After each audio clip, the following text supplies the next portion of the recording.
Hello everyone, Colin Cadet here for WoodWorkWeb. Today we're going to be making this multi-featured little sliding miter stand, and it incorporates a few things. Of course, it's got a drawer in the top, doors underneath, full extension drawer slide so that you can put something like your compressor underneath. This one has wheels that you can crank up, and it even has a sliding adjustable ramps on the side so that you can put bigger boards on there. So that's what we're going to do today. So my plan is to take away this original, it's actually a very sturdy stand, but it's got all this wasted space under here. So if I can use this and put a sliding drawer underneath here and maybe another drawer up here that I can put my air tools into, then I can keep it all together, and I can keep this off the floor where it's not getting dusty and more importantly, not getting in the way. The construction of this cabinet is basically going to have two gable ends and a door in the middle. And I'm using 2x6 on the bottom and 2x4 on the top, and then I'll just be using some 1x4 for uprights because I don't need anything really strong. But we're going to use some paneling. Now, I had a neighbor who was doing some construction on their house, and they pulled off a whole bunch of old 1/4-inch plywood, and it's actual real plywood. The old stuff they used to make. It's very good quality. It's in really good shape, and he wanted to know if I could use it, and I've been storing it for a couple of years, and I'm using it bit by bit. This is a perfect application for using up bits of old material. Now I'm at the table saw, so basically what I'm going to do is I'm going to cut a rabbet out of each one of these, and you can see the area that's blackened in there. That's basically the strip I'm going to take out, and I need to do that on the top and the bottom.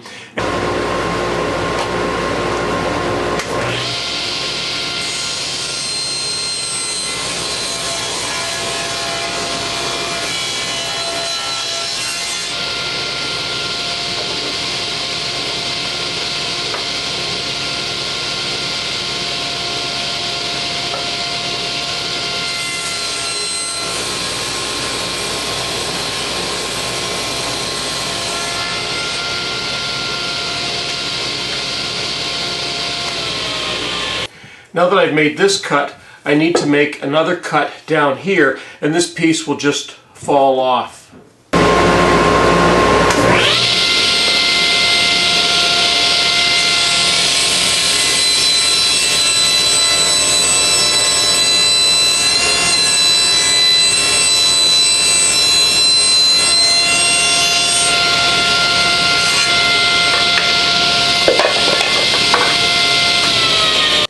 I've cut all the pieces for the side. This is the bottom, this is the top, and these are the two uprights. And all I'm going to do now is put a dollop of glue on all of these four corners, and I'm going to use my pinner to just pin those down.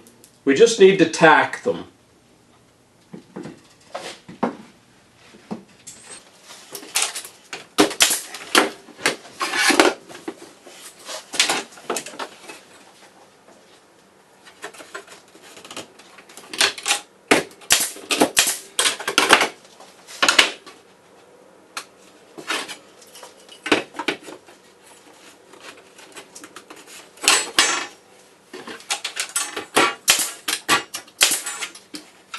Now the next thing I need to do is just run a bead of glue around here. Then I'm going to put the plywood skin on, and we'll just tack it down.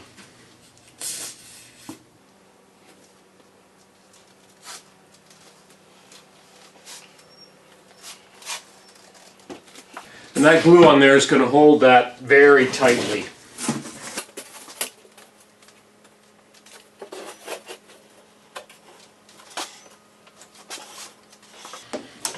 And I put in the shortest little pins that I have.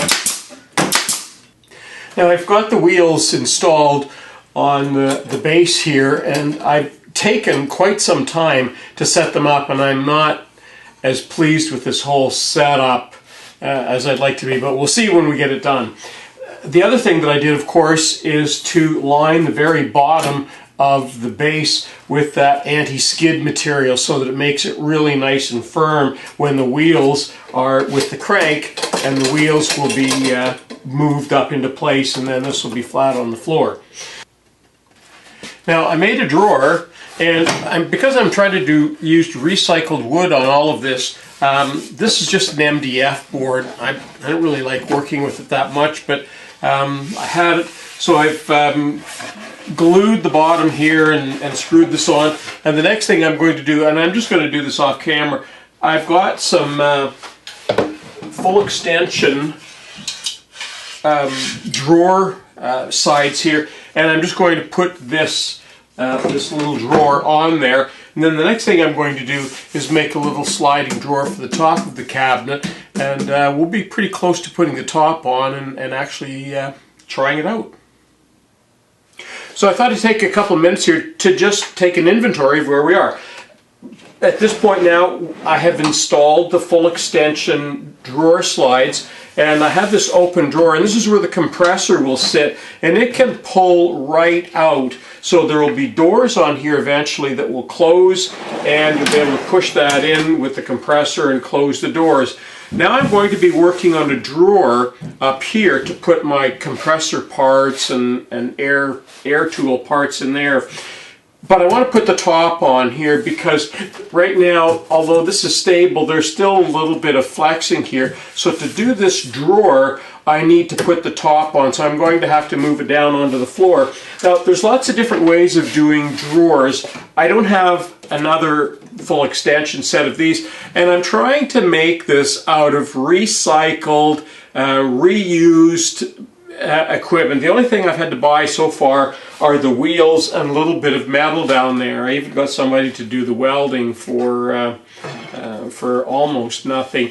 Now the drawers, what I'm going to do, I'm actually going to just use a wooden strip, and that will go in there. It's a bit of an old-fashioned way of making drawers, but it works very well. And then I'll cut a dado into the sides of the drawers. But here's where it gets really interesting. I was at the recycle store, and I happened to pick up these square pieces just recently, which is what triggered me to make this whole project.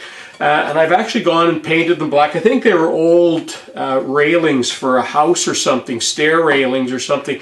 But I'm going to be putting them up here, and they're going to go one on one side and one on the other, and then there will be a little bit of a lift on each side. So when I put wood on the miter saw, it'll be balanced on both sides. And that's another reason why I need to move this down, because now I need to cut a little bit of a slot in here so that those bars can move back and forth inside the frame, and that's why the drawer has to come underneath. And if you look closely, you'll see where I've marked under here black strip so that I know I don't go below that with the drawer, because the drawer is going to fit in here. So that's the next thing I'm going to do, is put this down, put the top on, because I need to have the top on there to measure where these bars are going to need to rest properly so that they'll be able to slide back and forth. So that's where we're at, and we'll come back in a little bit with some more progress. I've dry fitted the top now, because what I need to do now is cut these dado bits out in the top here so that the iron bars can move back and forth.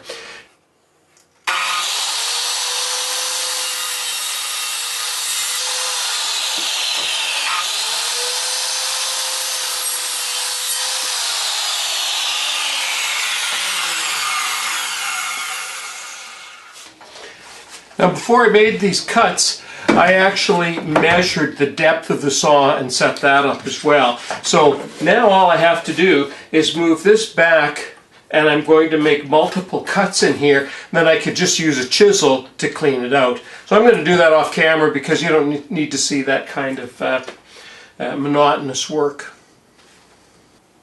Those cleaned out nicely. Let's test our bars and see. Ooh, that's perfect. it looks like they might have to come down a little bit on top. Where's my, there it is there. Oh, maybe not.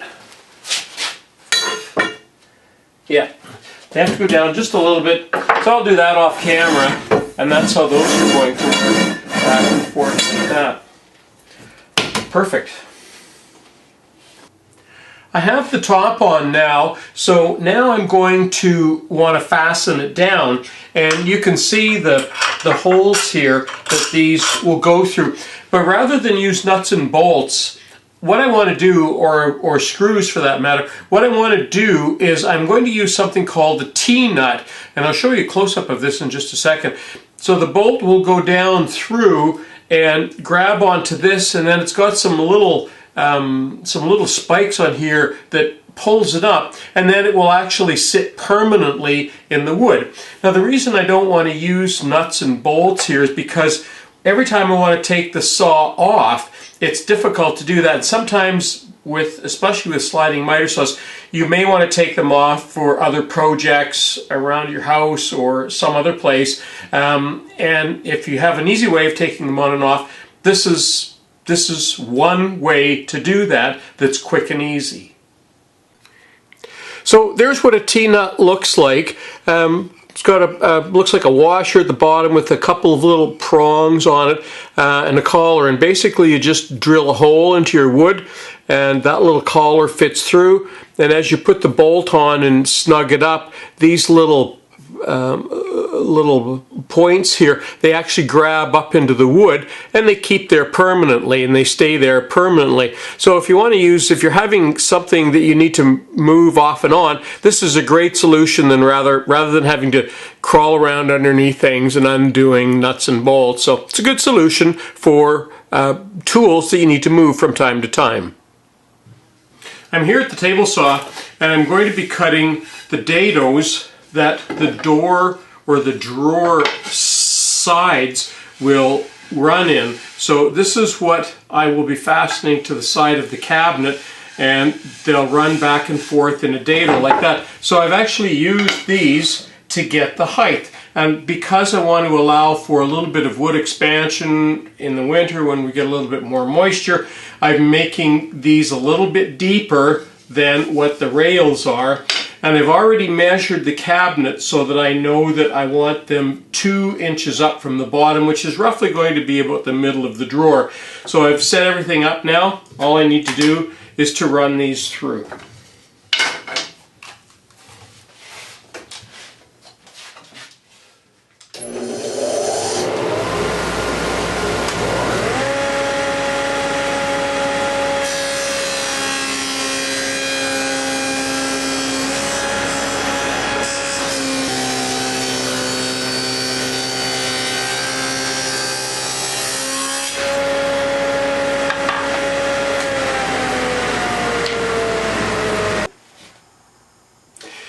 I've just finished putting the drawer together, and there's the dados that we cut on the table saw, and I've just used some screws to put this together because this drawer is not going to get used a lot. Not like a kitchen drawer where it's used several times even during a meal or in preparation for a meal. This drawer will get used, you know, a few times a week.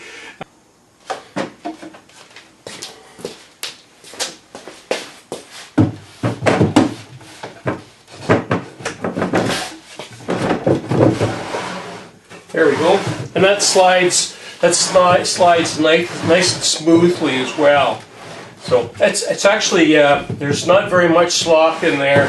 Hopefully, when this wood gets a little bit damp, it won't bind. I may have to take a little bit the tite is a little bit tighter than what I hoped for, but that works good. Now the next thing I need to do is put a face on this, and I'm just going to use some 3/4 inch wood. And I also need to make a door here. So I'm going to get I have some fir, some rough cut fir. I'm just going to plane that down and make a little door for here that'll open up, and we'll face this. And then we're going to put some ends on our bars here, and that'll be interesting. So you've already seen me make doors we have a video on that, so I'm not going to show that for this video. And this is just going to be a piece of board that we put across here, so nothing fancy there. So when we come back, the next thing we'll be working on are the guides for each side. So I'm making some pretty good progress on this little stand here. You know, I've got the drawer already put in. I've put the two doors on, and that lower drawer of course will slide out, and we've got a video on that, so I didn't show you how we did that. The last thing that I'm doing now is I'm onto the ends, I'm fitting some lifts, some extensions. Now a few years ago I made one of these roller stands, and I used these little roller balls on it, and I didn't really like it, so I ended up taking them off and putting on this big rolling platform, and this works great. But in the meantime, I've had a bunch of these laying around with no real use, so I thought this is a perfect example of where I can actually use this, because so far all I've had to pay for is wheels, a little bit of steel, and a tiny bit of welding, and all of this has been from reclaimed or old lumber. So all I had to do was to measure the top and make this the same height as the top of my saw. And if you look at this, all this is a block of wood, and I've just cut a dado in it, and it's exactly the same size as that, so that when I have these extensions now, I can move these extensions. Not only can I move them back and forth, they're actually movable on here, because at the bottom I'm actually putting on a piece of plywood, because these are just a little bit smaller than this, so they actually lock right on there, and they lock firmly. So all I have to do now is to put these on, screw these on top here, and fasten that to that outrigger, and this stand will be done. And I'm going to do that off camera because it's a pretty small detail that you don't need to watch. So this concludes our video of making the sliding miter stand, and you can see that I've been able to put all of my air tools and my supplies, pins and so on, all in one place, easily accessible. And underneath, the little air compressor with the full extension just pulls out like that. Easily accessible. I can plug it in from here, or I can lift it up and carry it away. But either way, it's off the floor, and it's out of the way, and it's out of the dust. And if I want to move this stand around, I just need to crank this and crank the wheels down, and I can easily move this around, because the way it is right now, it's fairly heavy. So that concludes our video today. I'm Colin Cadet for WoodWorkWeb. If you like what we're doing, we ask you to subscribe, and we ask you to go to WoodWorkWeb, because there will be an associated article that goes along with this. So thanks for watching.